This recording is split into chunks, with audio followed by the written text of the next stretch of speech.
नमोऽस्तुते व्यासविशालबुद्धे फुल्लारविन्दायतपत्रनेत्र येन त्वया भारततैलपूर्णः प्रज्वालितो ज्ञानमयः प्रदीपः नारायणं नमस्कृत्य नरं चैव नरोत्तमं देवीं सरस्वतीं व्यासं ततो जयमुदीरयेत्। ॐ श्री परमात्मने नमः।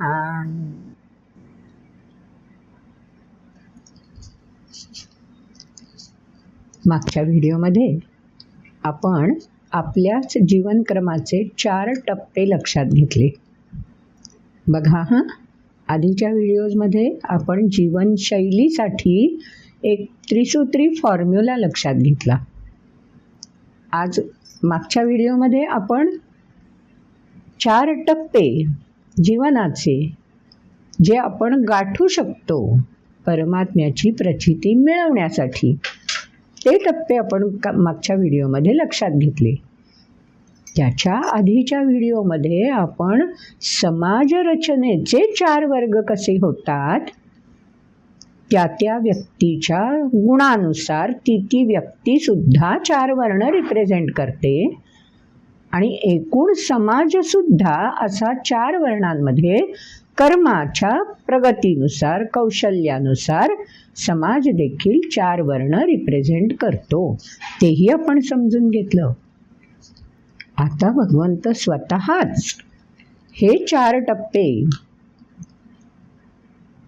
पार करून परमात्म्याची प्रचिती मिळवण्यासाठी ह्या 4 टप्प्यांवर अंमल कसा करायचा, एक टप्पा पार केल्यावर मध्ये अडथळा येऊ शकतो का, आला तर तोही ओलांडायचा कसा, आणि ह्या सगळ्यासाठी एकच कुंजी म्हणजे किल्ली जी आपल्याच जवळ आहे ती कोणती, ते पण आता आपल्याला जाणून घ्यायचं आहे.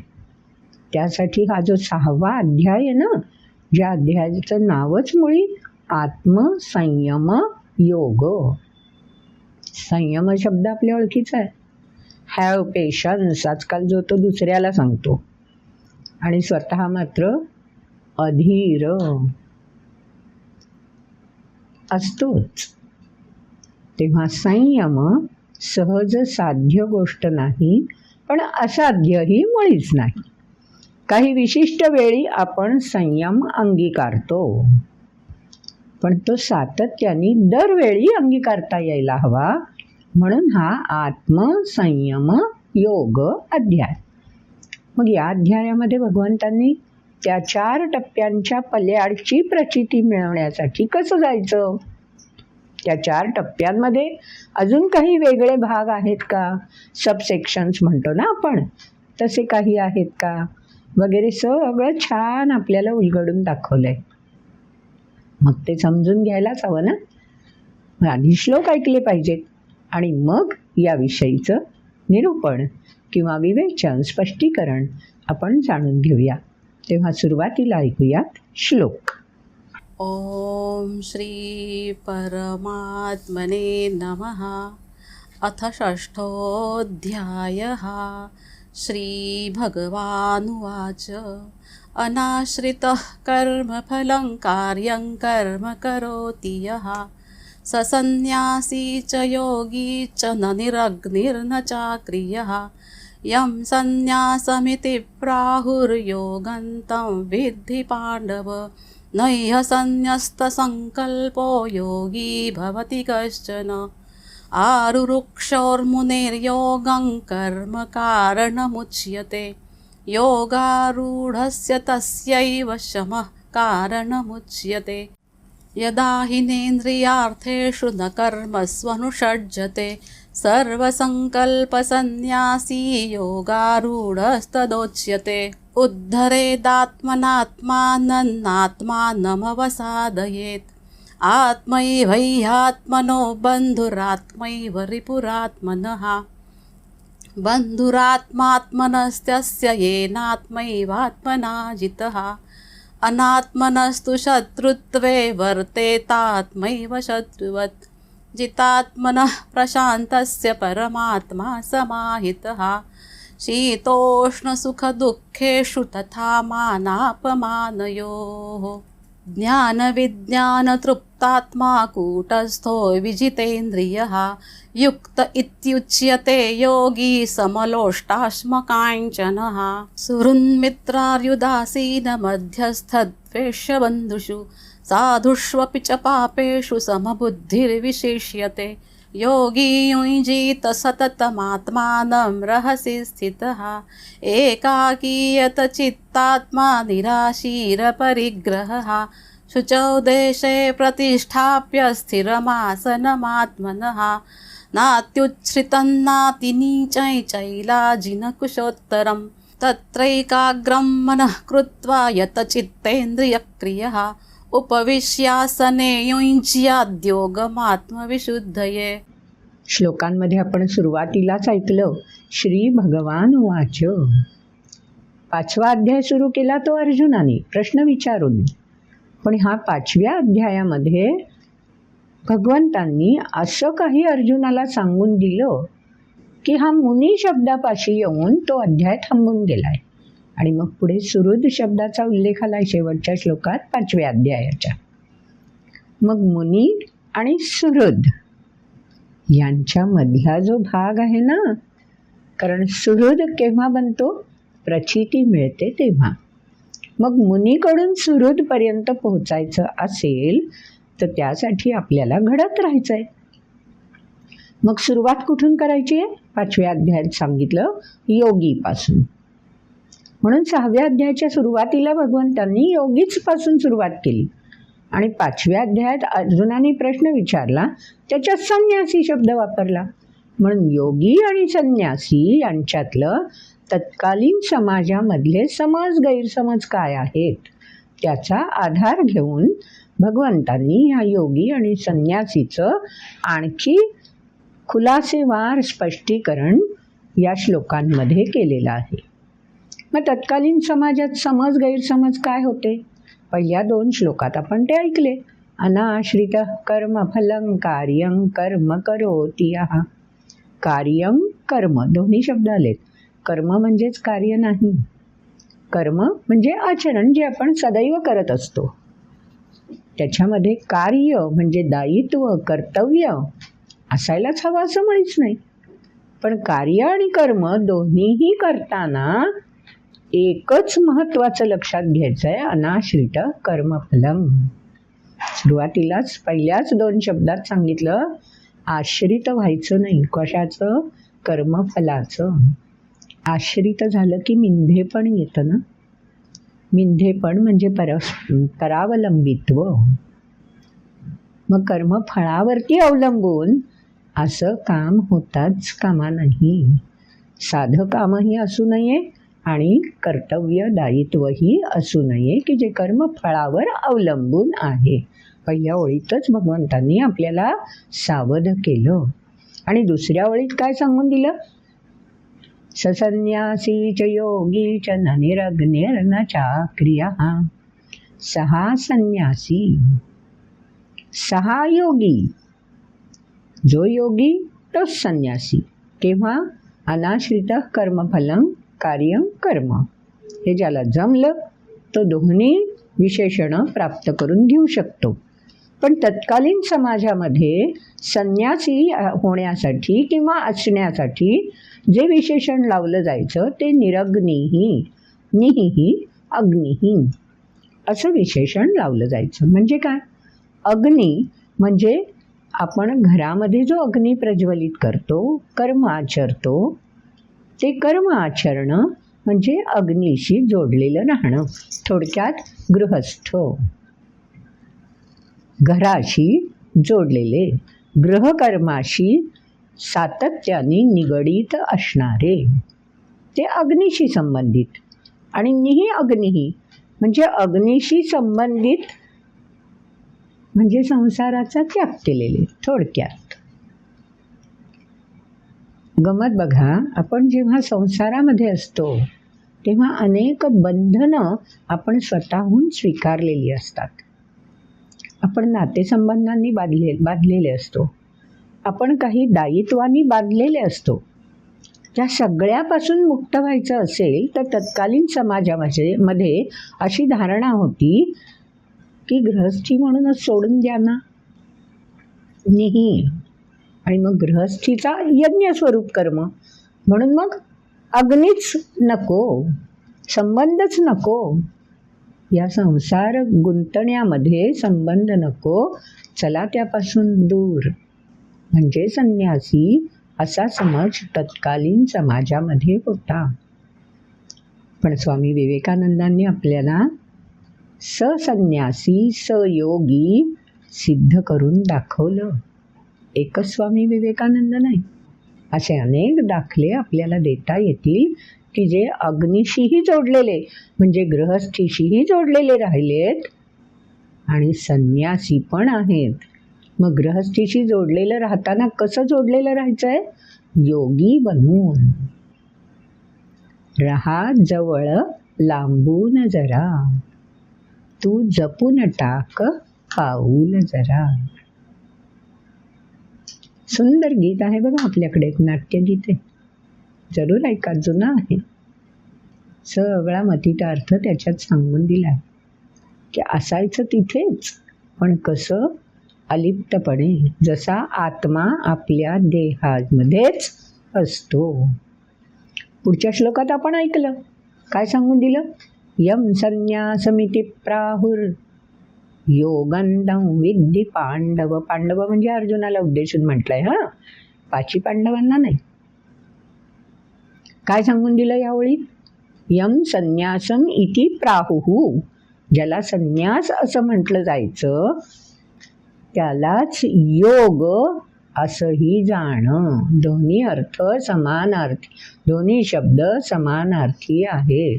अख्खा 5वा अध्याय त्यासाठीच भगवंतांनी सांगितलं आहे, म्हणून त्याची उजळणी म्हणून हे पहिले 2 श्लोक आहेत.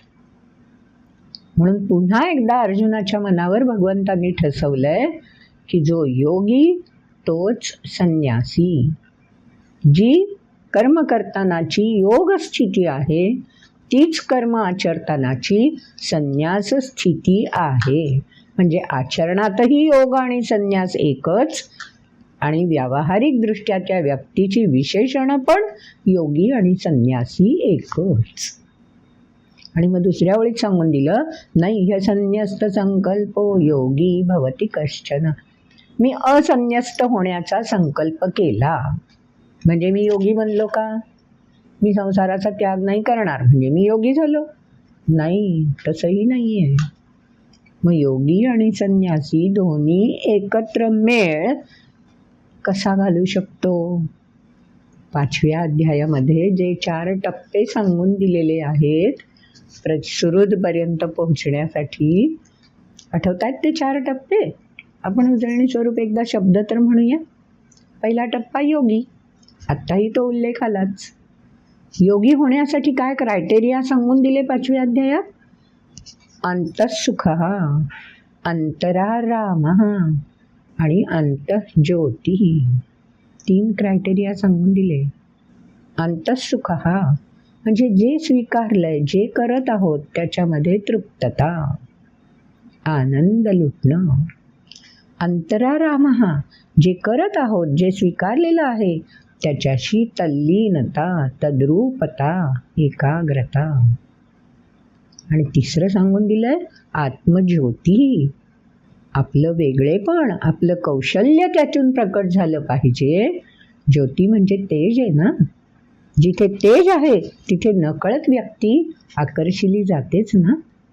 तसं आपल्या कर्मामधून, आपल्या आचरणामधून एकदा आत्मतृप्ती, आत्मसंतुष्टता आणि तल्लीनता प्रकट व्हायला लागली की ते काम इतरांपेक्षा विशेष म्हणूनच तयार होतं. त्यालाच म्हटलंय अंतर्ज्योती. आपोआप वेगळेपण कृतीतूनच प्रकट व्हायला लागतं. मग हे सगळ्या तिन्ही क्रायटेरिया पूर्ण होतील तेव्हा त्या व्यक्तीला भगवंतांनी योगी म्हणून टाकलं. त्याच्या पुढचा टप्पा कोणता आहे? योगी तर जमलं, पण त्याच्यानंतर क्षीण कल्मषाः, सातत्याने बाहेरचे विषय अतिक्रमण करणार आहेतच हो. सातत्याने समाजाशी मी जोडलेली राहत असताना हे योगी पण जे प्राप्त व्हायला लागलंय ते सतत ढवळलं जाणारच आहे, विषयांनी वेढलं जाणारच आहे. मग हळूहळू क्षीण कल्मषाः म्हणजे अस्वस्थता, ती जेव्हा क्षीण व्हायला लागेल आणि छिन्नद्वैधा, केव्हा होईल अस्वस्थता क्षीण? जेव्हा माझ्यातली द्वंद्व संपतील. शंका, असूया, आसक्ती, भीती ह्या सगळ्यामुळे द्वंद्व उत्पन्न होतात. मग जेव्हा ही द्वंद्व लयाला जातील आणि क्षीण कल्मषाः, अस्वस्थता पण लयाला जायला लागेल, तेव्हा आपोआप योगीच्या पुढची स्टेप ऋषयः, ऋषी. एकच व्यक्ती नाही, अशा अनेक व्यक्ती योगीकडून ऋषीपर्यंत येऊ शकतात. त्यासाठी अटी दोनच, निर्द्वंद्व, छिन्नद्वैधा आणि क्षीण कल्मषाः. अस्वस्थता लयाला गेली पाहिजे आणि मनामध्ये द्वंद्व नकोच, अस्थिरता नकोच, अस्वस्थताही नको आणि अस्थिरताही नको. म्हणजे मग ऋषी पदवीपर्यंत पोहोचलं. मग तिसरा टप्पा सांगून दिला, विदित आत्मनाम. ते केव्हा हो? कामक्रोध वियुक्ता नाही. आणि नुसतं वियुक्त इंद्रियांनी नाही, मनानी नाही, चेतसा. म्हणून इंद्रिय मन बुद्धीचा एकत्रित मेळ व्हायला पाहिजे आणि कामक्रोधपासून विलग होता आलं पाहिजे सातत्याने. मग हे होण्यासाठी माझ्या क्षमतेची मला प्रचिती घेतली पाहिजे. माझ्या क्षमतेचा प्रत्यय पावलोपावली मला येत राहील. विदित आत्मनाम. या स्थितीपर्यंत व्यक्ती आली की तिला म्हणायचं यती. हे सगळं मागच्या व्हिडिओमध्ये आलेलं आहे. आपण ही उजळणी करतोय कारण पहिल्या 2 श्लोकामध्ये 6व्या अध्यायाच्या भगवंतांनी हीच उजळणी केली आहे. आणि म्हणून मग योगी आणि संन्यासी यांच्यामध्ये आपल्याला जर पुढच्या टप्प्यापर्यंत पोहोचायचं असेल, मुनीच्याही पुढचा टप्पा, तर एकदा उजळणी झाली पाहिजे ना. आपण 3 टप्पे लक्षात घेतले, योगी, ऋषी, यती आणि आता पुढचा टप्पा जो 5व्या अध्यायातच सांगून दिला भगवंतांनी, मुनी. कारण आता 6व्या अध्यायातला 3रा श्लोक मुनी शब्दाचा उल्लेख करतोय. विसरला असला तर श्लोक पुन्हा ऐका बरं, आत्ता ऐकलेले. त्याच्यामध्ये हा मुनी शब्द येणार आहे, योगी शब्द आलाच. म्हणून हे उजळणी आपण केली. आणि मग मुनी शब्द येण्यासाठी काय आहे? परायणाः. सातत्याने काय जमायला पाहिजे? यतेंद्रिय मनोबुद्धी. येस, लगाम माझ्या हातात आहे. युद्धामध्ये कृष्ण म्हणून सारथी बनला. त्याला का शस्त्र घेऊन युद्ध करता आलं नसतं? त्याला काही इच्छा झाली नसेल युद्ध करावं? तोही तुमच्या आमच्यासारखाच मानव होता ना. पण इंद्रिय, मन आणि बुद्धीचा लगाम हातात ठेवून प्रत्यक्ष कर्म आचरायचं सोपी गोष्ट नाहीये. कृष्णाने प्रत्यक्ष कर्मच आचरलं जबाबदारी निभावली, दायित्व पूर्णत्वाला नेलं, पण कसं? लगाम हातात ठेवून, सारथी बनून. तो भाग फार महत्त्वाचा आहे. काही जण म्हणतात इंद्रिय, मन, बुद्धी आणि मग त्यांचा लगाम, आत्मा वगैरे, गीता म्हणजेच एक रूपक आहे वगैरे वगैरे. नको हो, रूपक वगैरे कशाला. गीता ही प्रत्यक्ष गीताच आहे, तुमच्या आमच्या जीवनाशी जोडलेली आहे, जीवनशैलीशी जोडलेली आहे, जीवनाचा एक अभिन्न अंग आहे. ती प्रत्यक्षात आपण प्रचिती मिळवायची आहे, ते आपल्याला गीतेत शिकवलंय. मग पुढच्या श्लोकामध्ये आत्ता आपण ऐकलं, आरुरुक्षोर्मुनेर योगं कर्म कारण उच्यते. कर्म हेच कारण आहे. कशासाठी? योगापासून मुनीपर्यंतचा आरुरुक्षो चढता प्रवास करायचा आहे. योगी हा बेस आहे, पहिली स्टेप आहे. आरुरुक्ष हा चढता प्रवास करायचा आहे. आणि कुठपर्यंत पोचायचं आहे? मुनीपर्यंत पोचायचं आहे. आणि त्यासाठी शिडी कोणाची आहे? कर्म. काय सुंदर भगवंत आपल्याला सांगतायत, चला प्रवासाला निघूया, मुनी होण्यासाठी तयार होऊया. पण त्यासाठी कर्माचीच कास धरली पाहिजे. कर्म सोडून तपश्चर्या करायला वनांतरी जाऊन चिंतन, मनन, ध्यान, बस सांख्य योग, तसं नाही जमायचं. सुरुवात कर्मानीच करायला हवी. म्हणून अजून सांगून दिलं, योगारूढस्य तस्यैव शमः कारणम् उच्यते. कर्माची शिडी बरोबर आहे, पण कर्म करताना जे इंद्रिय, मन, बुद्धी एकत्र येणार आहेत त्यांना संयम, शम म्हणजे संयम. आणि फक्त इंद्रियांचा संयम पुरेल का? कारण पुढच्या श्लोकात लगेच भगवंतांनी सांगून दिलं, यदा हिनेंद्रियार्थेषु न कर्मस्वनुषज्जते सर्वसंकल्प संन्यासी योगारूढस्तदोच्यते. योगी असतो तो इंद्रियांचा निग्रह करू शकेल, मनावर ताबा मिळवू शकेल, तिथपर्यंत जिंकता येईल त्याला. पण संन्यासी कुठपर्यंत पोचलेला असतो? आत्मप्रचिती मिळवण्यापर्यंत त्याला प्रवास करायचा असतो. आणि तो प्रवास करताना न कर्महा कर्मसु अनुषज्जते. कर्मामध्ये आसक्ती नको. आधी सांगून दिलं कर्म फलाचा आश्रय करायचा नाही, आता सांगून दिलं कर्मसु अनुषज्जते न. मी कर्मामध्ये आसक्ती पण नको, ममत्व पण नको, म्हणजे मग झालं संन्यासी. सुंदर सांगून दिलं भगवंतांनी. कठीण नाही आहे रे, सोपं आहे. पण हे सोपं साध्य करायचं असेल तर कोणकोणते टप्पे आहेत पुढच्या श्लोकांमध्ये ते सांगून दिले. त्यातला पहिलाच टप्पा भगवंतांनी एक सार्वकालिक सत्य तत्व म्हणून शाश्वत तत्व प्रस्थापित केलं. काय सांग, तिसऱ्या अध्यायापासून, तशी तर दुसऱ्या अध्यायात सगळीच शाश्वत तत्व सांगून दिली आहेत, पण तिसऱ्या अध्यायापासून हळूहळू भगवंत आपल्याला प्रगतीपथावर घेऊन जाताना ही शाश्वत सत्य, शाश्वत तत्व ही आपल्या ओळखीची करून देत आहेत. त्यातली ही 2 तत्व या 2 श्लोकांमध्ये ओळखीची करून दिली आहेत. काय सांगून दिलं शाश्वत तत्व? सत्य, उद्धरेदात्मनात्मानमात्मानमवसादयेत. काही काही वेळेला आपण छान गतीने चालत असतो आणि हे गतीने चालता चालता काहीच कारण नसतं, तरीही आपण कुठेतरी अडखळतो आणि एकदम तोल जातो. होतं ना असं?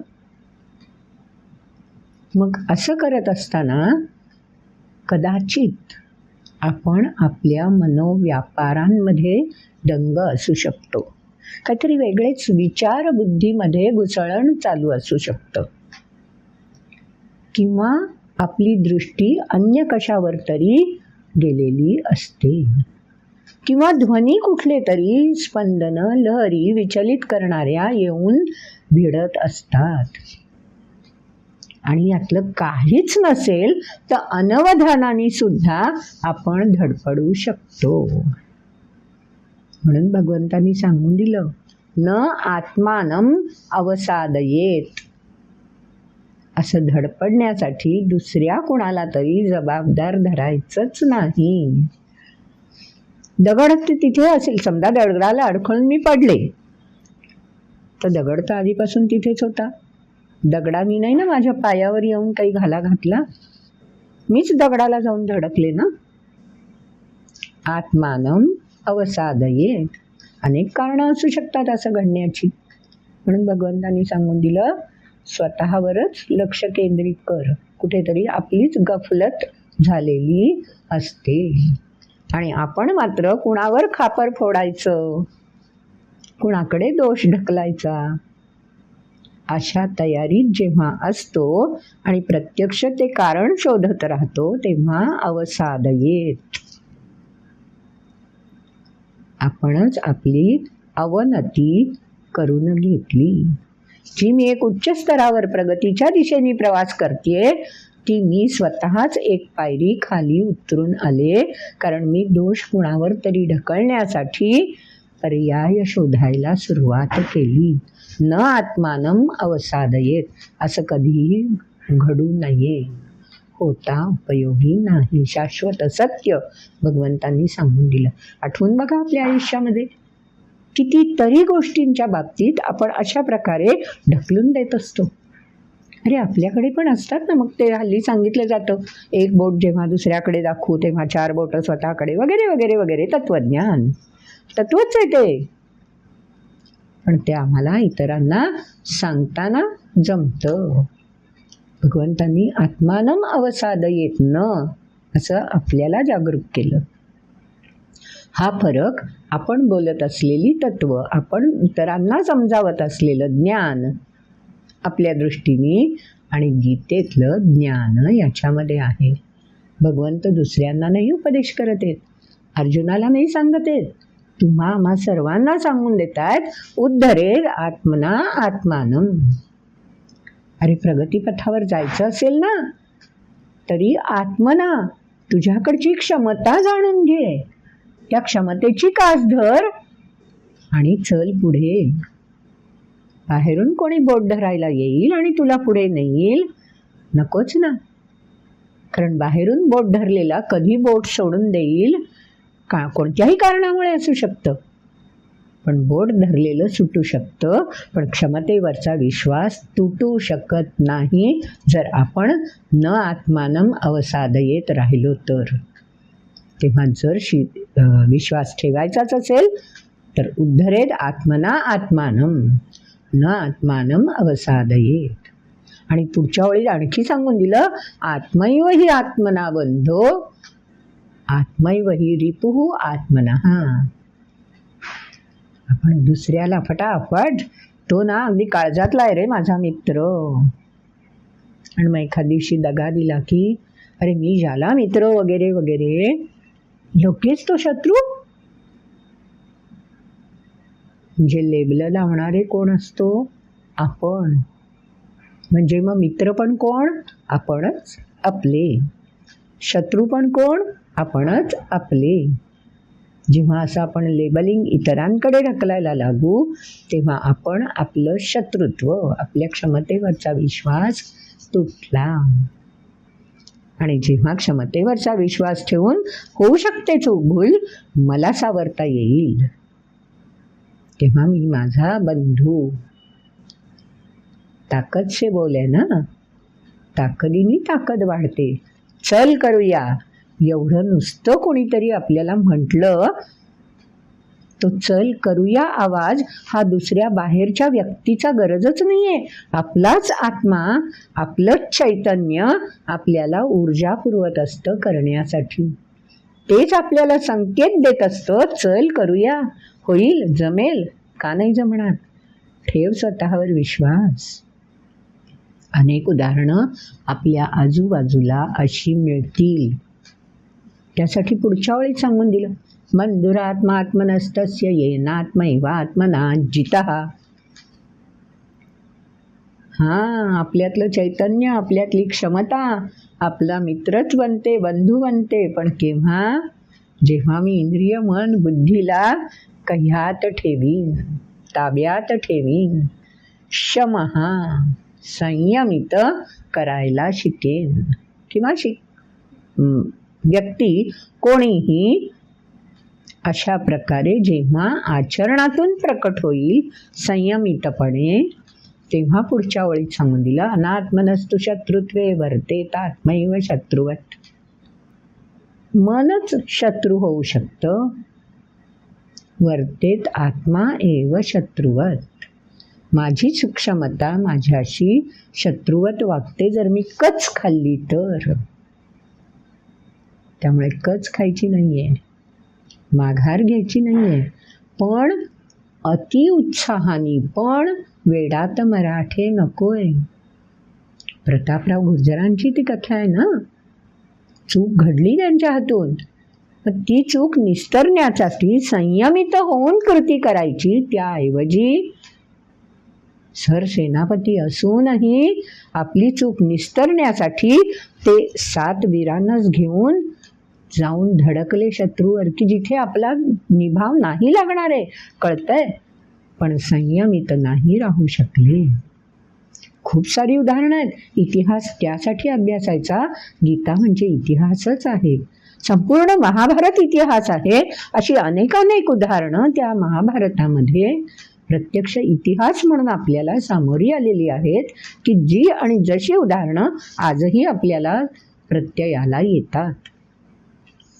पुढच्या ओळीत म्हणून विशेषणं सांगून दिली, की अशा प्रकारे जर उद्धरेत आत्मना आत्मानं करायचं असेल, मला प्रगतीपथावर जायचं आहे, योगी ऋषी यती मुनी हे सगळे टप्पे जर मला ओलांडायचे असतील, तर माझ्या अंगी काय काय गुण असायला हवेत, कोणते गुण स्थिरावायला हवेत. स्थिरावणं महत्त्वाचं आहे, कारण हे गुण जसे जसे अंगीकारू ना, तसे तसे टपून बसलेले माझ्यातलेच त्रिगुण, कारण हेही गुण आणि तेही त्रिगुणच, त्यांच्यातच लठ्ठालठ्ठी सुरू होते. मग हे त्रिगुण आहे ना, ते त्यांचा प्रभाव दाखवायला लागतात. आणि असे हे जे गुण मी एक एक टप्पा सर करण्यासाठी अंगीकारले आहेत, ते कसे दगा देतील, कसे स्थिरावणार नाहीत हे बघायला हे त्रिगुण टपून बसून सुरुवात करतात. म्हणून आपण घडत आहोत हे ओळखण्याची खूण कोणती आहे, पुढच्या श्लोकामध्ये 7व्या श्लोकात ती सांगून दिली. श्लोकांचा आधार घेऊन आपण ऐकतोय त्यामुळे श्लोक लक्षात नसले तर पुन्हा पुन्हा मधून मधून ऐकत राहिलात की तुम्हाला कोणत्या श्लोकाचा आधार आपण कोणत्या गुणासाठी वापरतोय, कोणत्या प्रगतीसाठी, कोणत्या टप्प्यावर लक्षात घेतोय ते उलगडायला लागेल. 7व्या श्लोकात सांगून दिलं, जितात मनः प्रशांतस्य परमात्मा समाहितः. पूर्ण वेढून टाकतो कोण? परमात्मा. म्हणजे काय? माझ्यातली आत्मप्रचिती, अंतर्ज्योती. आपोआप तिचा प्रत्यय यायला लागतो, तेज जाणवायला लागतं आणि ते आचरणातून प्रतिबिंबित व्हायला लागतं. त्यासाठी जितात मनः प्रशांतस्य, शांत करायचे. काय? इंद्रिय. मन हे 11वं इंद्रियच आहे, त्यामुळे तेही प्रशांत, नुसतं शांत नाही, प्रगतीपथावर ठेवायची ती शांत स्थिर वृत्ती, ते महत्त्वाचं आहे. आणि जितात मनः म्हणजे बुद्धीचा विवेक अखंड सावध जागृत ठेवायचा. आणि मग दुसऱ्या ओळीत सांगू दिलं, संयमित इंद्रिय म्हणजे काय? शीतोष्ण सुख दुःखेषु. दुसऱ्या अध्यायात पण हे आलेलं आहे. तथा मानापमानयोः. पुढे पण अनेक अध्यायांमध्ये याच्याशी आपला संबंध येणार आहे, कारण देहधर्म आहे आम्ही मान अपमान कितीही ठरवलं ना तरी याच्यावर पटकन काम क्रोध नाही ताबा मिळवू शकत. पुन्हा पुन्हा त्याच आवर्तांमध्ये आम्ही भिरभिरत राहतो. म्हणून तर भगवंतांना एकदा नाही, दोनदा नाही, परत परत गीता सांगायला यावं लागतंय. अर्जुनाला गीता सांगताना भगवंतांनी तेच सांगितलंय ना, हाच तर अधर्म बळावणं. सहज प्रवृत्तीमधून आपण अशा प्रकारे जेव्हा भेंडोळतो आणि मग ह्या सगळ्यापासून दूर जायला लागतो, तेव्हा ओढून घेणारं कोणीतरी पुन्हा असायला हवं ना. छोट्या बाळाला बघा, दाराच्या दिशेने निघालं खेळत खेळत, त्याला जाणीव नसते जागृत. जितात्मनः नाही अजून, प्रशांतस्य तर मुळीच नाही. इंद्रिय नुसती इकडे पळू का तिकडे पळू, असा पळू का तसा पळू, बस असते ना अशी स्थिती. मग काय करतात मोठी माणसं? छान तो पळतोय त्याचं निरीक्षण करत राहतात, आनंद लुटत राहतात, पण कुठंपर्यंत? दारापर्यंत पोच. हल्ली दाराला उंबरा नसतो. उंबरा असणं त्यासाठी महत्त्वाचं आहे. शम, संयमित करतो तो. तिथपर्यंत पोहोचलं. मुख्य दाराला तर उंबरा बहुतेक आपल्या संस्कृतीनुसार असतोच असतो. मग तो उंबरा कशासाठी हवाय? आपोआप तिथपर्यंत गेल्यावर संयमित नाही झालं तर आपोआप धड पडतं, ठेचकाळून बाळ पडतं. आपण सावध असलो तर आपण त्याला पडू देत नाही. पण क्वचित एखादा तो पडायला येईल या स्थितीपर्यंत जाऊ देतो का? त्याच्या चूक लक्षात आली पाहिजे की अरे आपण इथपर्यंत असे धावत धावत आलो ना, तर आपण अडखळून पडू शकतो. प्रत्यय घेतल्याशिवाय, प्रचिती घेतल्याशिवाय अनुभवांतीच प्रचिती आहे ना. मग तो अनुभव त्यानं घेतला, ठेचकाळला की पुढच्या वेळेला आपोआप उंबऱ्यापाशी तो सुद्धा, छोटं बाळ सुद्धा सावध राहतं. जितात्मनः प्रशांतस्य परमात्मा समाहितः. मग तो हितकारी बनून आपल्या सहाय्यासाठी काम करायला लागतो. तो म्हणजे कोण? आपल्यातलं चैतन्य, क्षमता, तोच तर आत्मा. आणि मग पुढच्या श्लोकात अजून एक सुंदर, आपण एक गोष्ट पण ऐकणार आहोत पुढच्या श्लोकासाठी. पुढच्या श्लोकात छान सांगून दिलंय, ज्ञान विज्ञान तृप्तात्मा कूटस्थो विजितेंद्रियः युक्त इत्युच्यते योगी समलोष्टाश्म कांचनः. सम अश्म लोष्ट कांचनः. लोष्ट म्हणजे चिखल, मृदू असतो ना, नरम. अश्म म्हणजे पत्थर, कडाक. आणि कांचनः चकाकतं ते सगळं. या तिन्ही गोष्टी सम. जेव्हा जितात्मनः प्रशांतस्य शीतोष्ण सुखदुःखेषु तथा मानापमानयोः ही स्थिती येईल, म्हणजे छिन्नद्वैधा क्षीणकल्मषाः ही स्थिती येईल, तेव्हा सर्वभूतहिते रताः. 5व्या अध्यायातला श्लोक आहे बरं हा. सर्व प्राणीमात्रांच्या हितासाठी मग्न होणं हे साधायचं असेल तर त्यासाठी ज्ञान विज्ञान तृप्त आत्मा. क्रायटेरिया सांगून दिला. विज्ञान म्हणजे इंद्रिय मनासह, ज्ञान म्हणजे विवेकबुद्धी. ह्या दोन्हींची तृप्तता म्हणजे लयबद्ध स्पंदन. हे जेव्हा जमेल त्याच वेळी कूटस्थ विजितेंद्रिय. इंद्रिय सारखी विचलित करणार आहेत ना, त्या विचलित करणाऱ्या इंद्रियांना सुद्धा अशा प्रकारे कूटस्थ करून घेतील, लयबद्धच ठेवायला लावतील, संयमित दृढपणे करतील. ही स्थिती येईल. आणि दुसऱ्या ओळीत सांगून दिलं, तेव्हा त्या योग्याला युक्त इति उच्यते. तेव्हा तो योगीमधून प्रगती करून युक्त या स्थितीला पोहोचला. युक्त आणि मुक्त जरा जवळजवळचे वाटतात ना. हे युक्त राहायला लागलो ना की मुक्त होतो. कशापासून? अश्मलोष्ट कांचन यांच्यातल्या भेदापासून आपण मुक्त होऊन जातो. अश्मलोष्ट आणि कांचन हे प्रतिनिधी आहेत. एकदा पती पत्नी दोघं जण वानप्रस्थ स्वीकारलं, संसारातलं सगळं दायित्व निभावलं आणि प्रवासाला निघाले होते. प्रवासाला जात होते. त्या काळातली गोष्ट आहे, जुन्या काळातली. तेव्हा आजच्यासारखी वाहनं उपलब्ध नव्हती. प्रवास करायचा असेल तर काठीला आपलं गाठोडं बांधायचं आणि ती काठी धरायची खांद्यावर आणि निघायचं. तसं पतीकडे एक गाठोडं, पत्नीकडे तिचं गाठोडं. चाललेत दोघं, पती पुढे पत्नी मागे. जात असताना जंगलाची वाट होती. पती पुढे पुढे निघाला आहे आणि सहज खाली त्याचं लक्ष गेलं आणि त्या मातीमध्ये त्याला चमकणारं बहुधा सोनं असावं असं वाटलं आणि सोनंच आहे ते असं त्याला जाणवलं. काय केलं त्यांनी? दोघंही विरक्त होऊन निघालेले आहेत.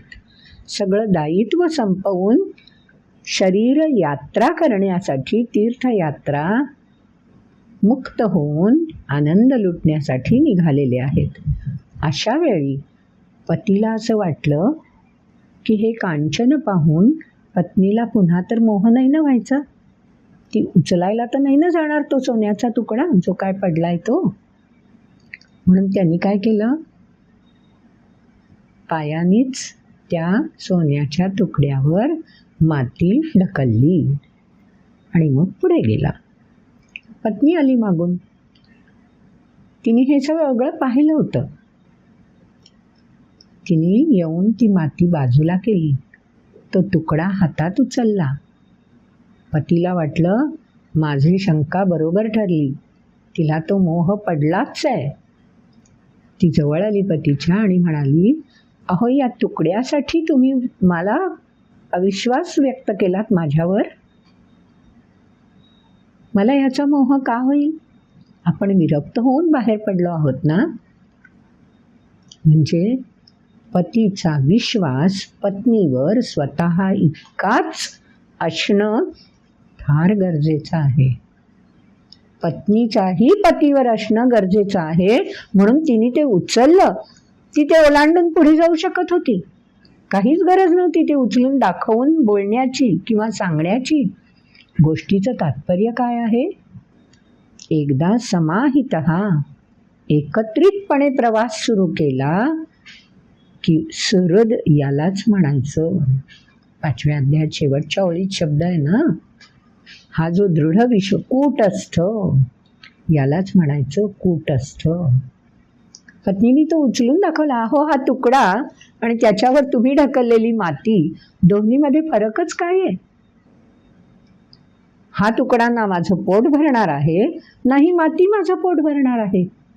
माझं पोट भरेल कशाने? जेव्हा आता ते दर्शन घडेल तेव्हाच पोट भरणार आहे ना. इतकं सहजपणे समलोष्टाश्म कांचना हे कोणाला जमू शकतं? तुम्हा आम्हा कोणाही सामान्य व्यक्तीला अशी प्रगती करता येऊ शकते. कारण उद्धरेत आत्मना आत्मानम न आत्मानम अवसादयेत.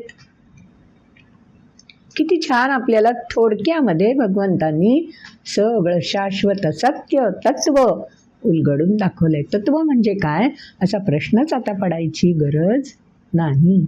असं कूटस्थ होऊन गेलं की अरे दगड असू दे, मातीचं ढेकूळ असू दे, नाहीतर कांचन असू दे, काहीही येऊ दे, हो ही प्रतीकं आहेत.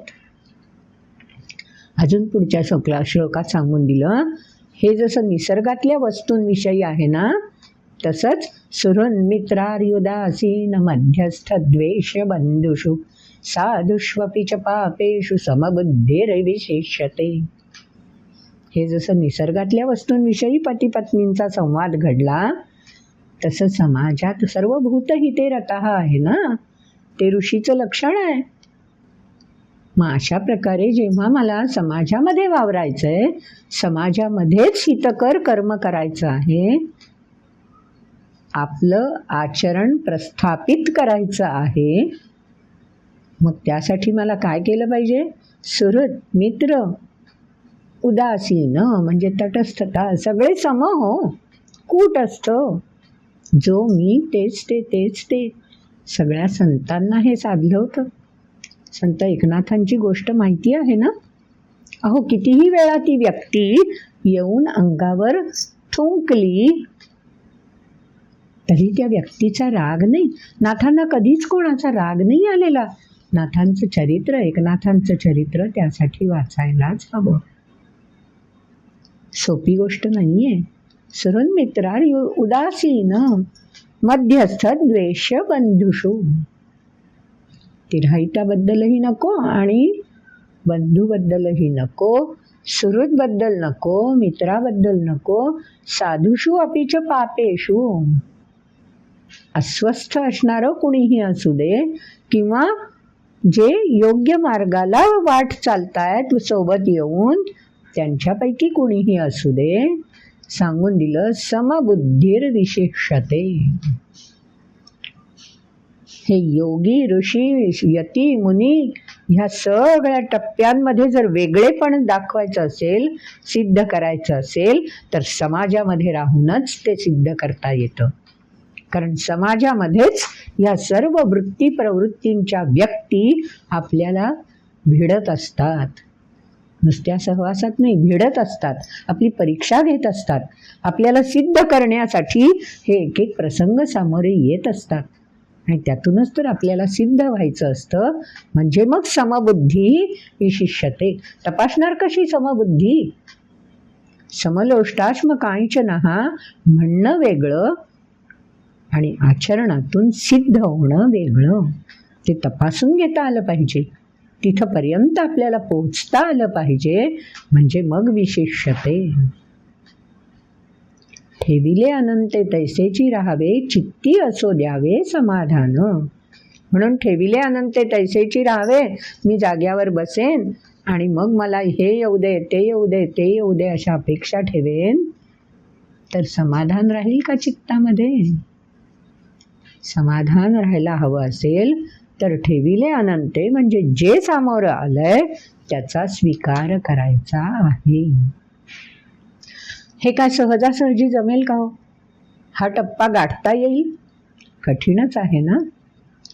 तो टप्पा गाठण्यासाठीच आपल्याला पुढच्या पायऱ्या सांगून दिलेल्या आहेत की इंद्रिय शम संयमित करायची, मन स्पंदन लयबद्ध करायची, विवेक बुद्धी अखंड सावध ठेवायची.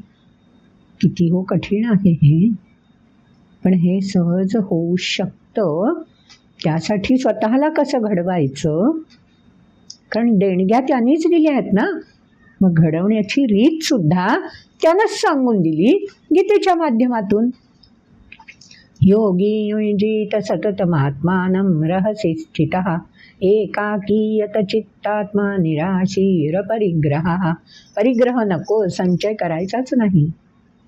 ज्या क्षण आला क्षण गेला क्षण, तो क्षण जे काही देऊन जातो ते पुढच्या क्षणासाठी शिल्लक उरतं. अपरिग्रह. परिग्रह नकोच.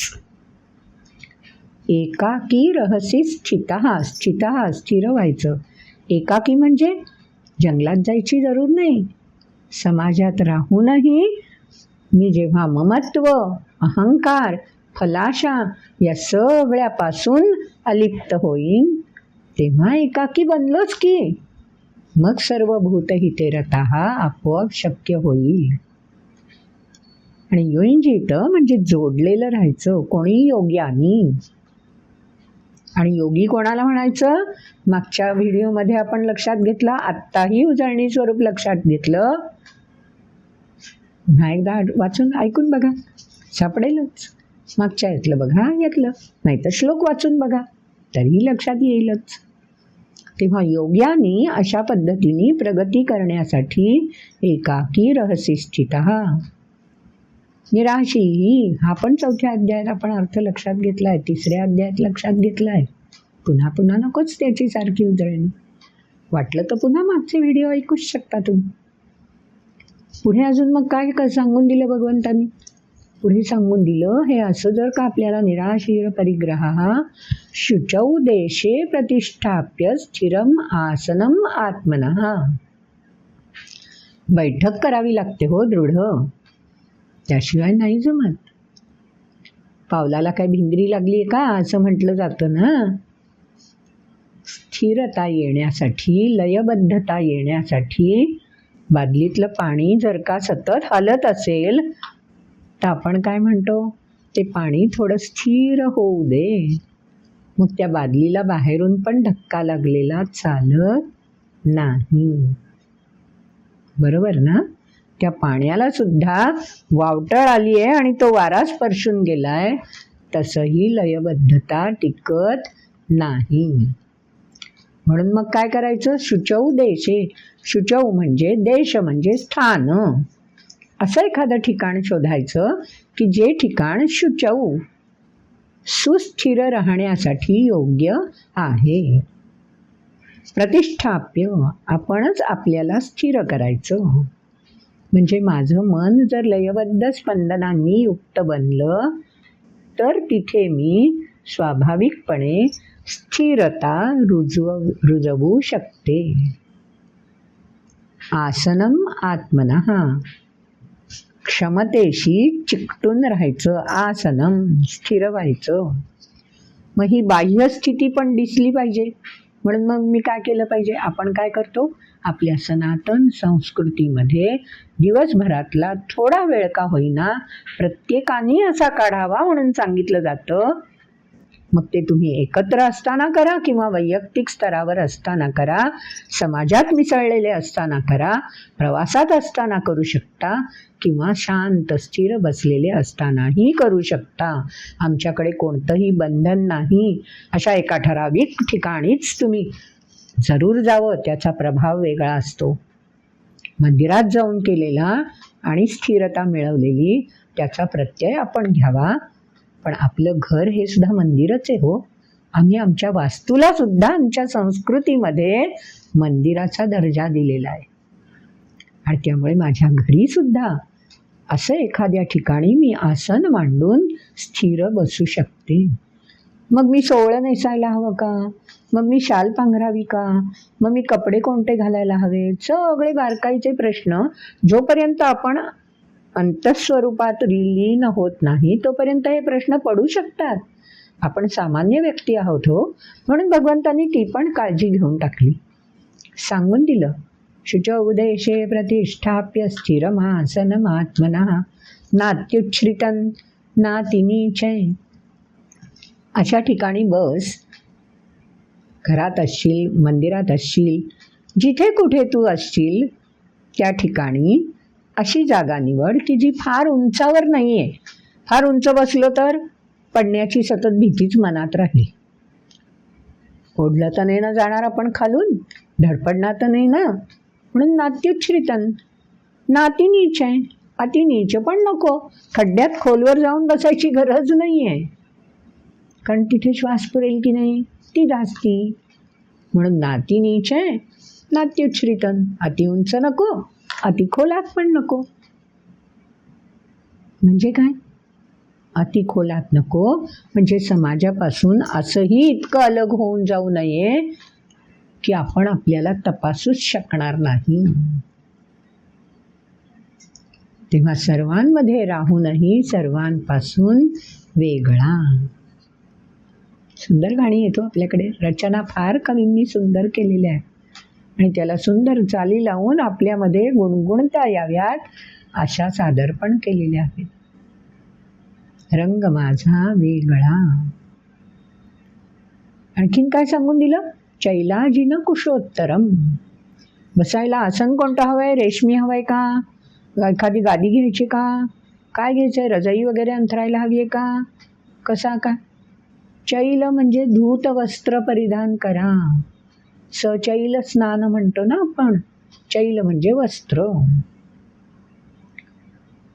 चैलार्जिन, अर्जिन म्हणजे जे वस्त्र साधं आहे, ज्याच्यातून वीज प्रवाहित होणार नाही.